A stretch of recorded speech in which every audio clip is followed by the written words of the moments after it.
Hi boys and girls, it's Mrs. Davis and I have another story to share with you today. This is Ralph Tells a Story. The author is Abby Hanlon. Oh, she is also the illustrator. Very talented in writing and drawing. Ralph Tells a Story. My teacher always said, stories are everywhere.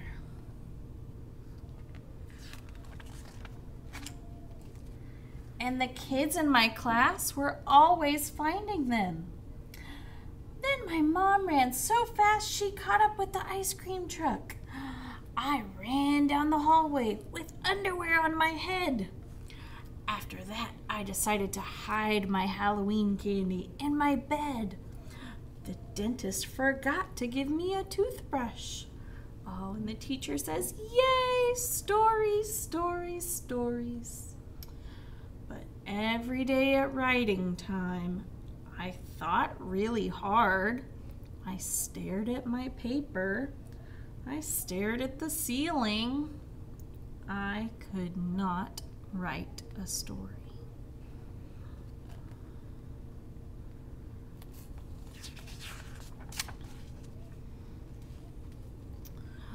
This friend is sharing their story with the teacher. They said, then Grandma gave me a cup of coffee and said, don't tell your mother.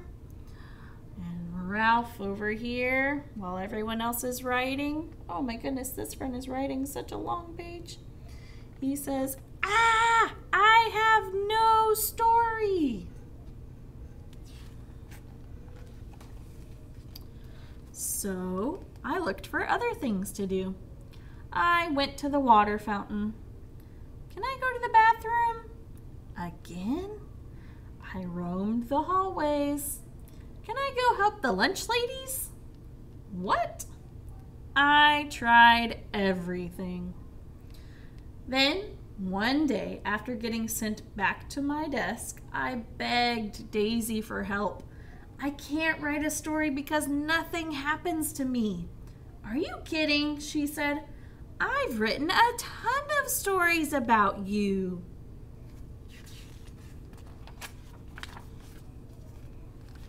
She began pulling her stories out of her desk.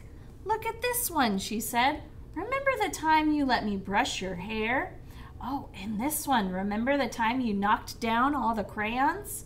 Oh, and remember the time you painted your nails with a black marker? I thought, I'll never be a great writer like Daisy. Then Daisy stapled all her stories together. Click, click. Wow, she said. This book is already 13 pages. Click, click. Can I use the stapler? I asked. I was really good at stapling.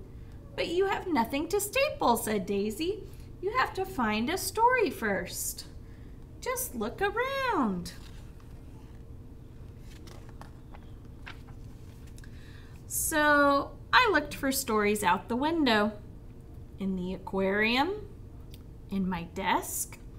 Why do you have socks in your desk?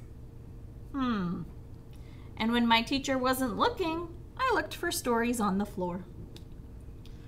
Oh, that's my favorite part. Look, my next book, The Sock Mystery by Daisy. But still, no stories. Oh, Ralph. Lying under my desk reminded me of lying in the grass at the park. Closed my eyes and imagined I was at the park. Just like that time a little inchworm crawled on my knee. The sun was shining right into my eyes. Squinting, I picked up the wiggly inchworm and looked at it close up.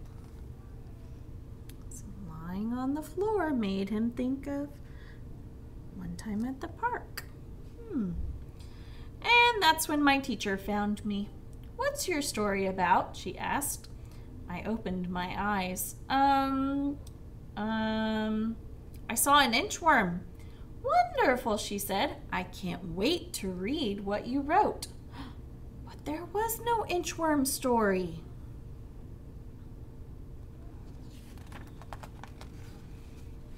I sat down and tried to write about the inchworm, but right away I got stuck. Do you know any inchworm stories? I asked Daisy. She just rolled her eyes and kept on writing.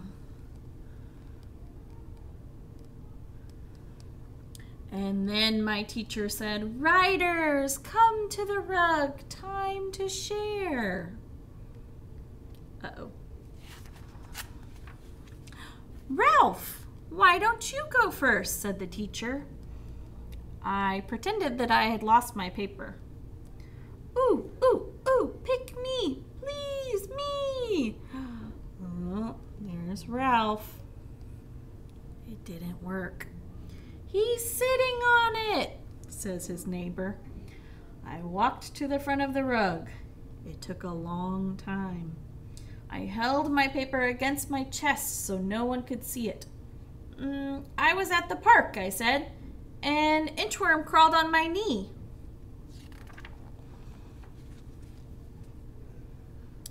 It was quiet. All his friends are listening. My heart went thump, thump, thump, thump. He's feeling a little nervous. That's when I looked at Daisy. "Wow, really?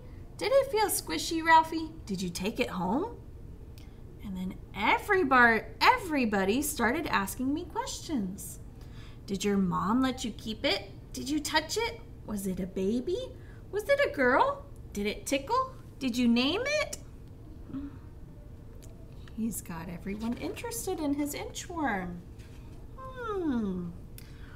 Wait a minute, I thought. Something did happen with that inchworm.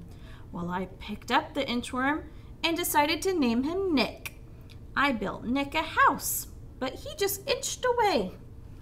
So I followed him, which is why I didn't notice that someone was following me.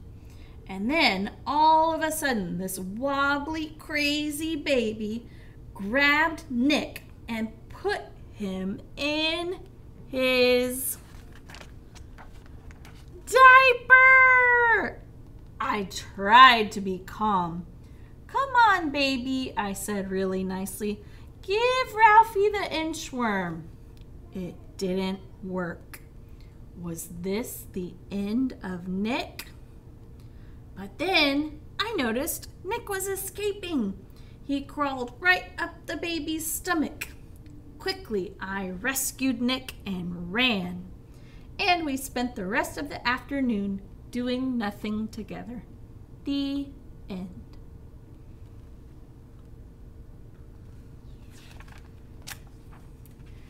Everybody clapped and cheered. "Show the picture, Ralph," someone said. "Wonderful, hooray, yay, Ralph." I wasn't embarrassed anymore, so I did. Here's his work. He has his picture and his sentence, "I was at the park." That was last year. This year, I write stories all the time. I keep finding stories everywhere. This book might be too thick to staple. It's 100 Funny Stories by Ralph. Here are some writing tips from Ralph. He says, "Step 1, get comfortable. Step 2, it's okay to ask for help." He's asking his friend, "What was that funny thing I did again?" Step 3, you can always write about what you had for breakfast. He's saying, "Yum, pizza in the morning." Step 4, eat lots of chocolate.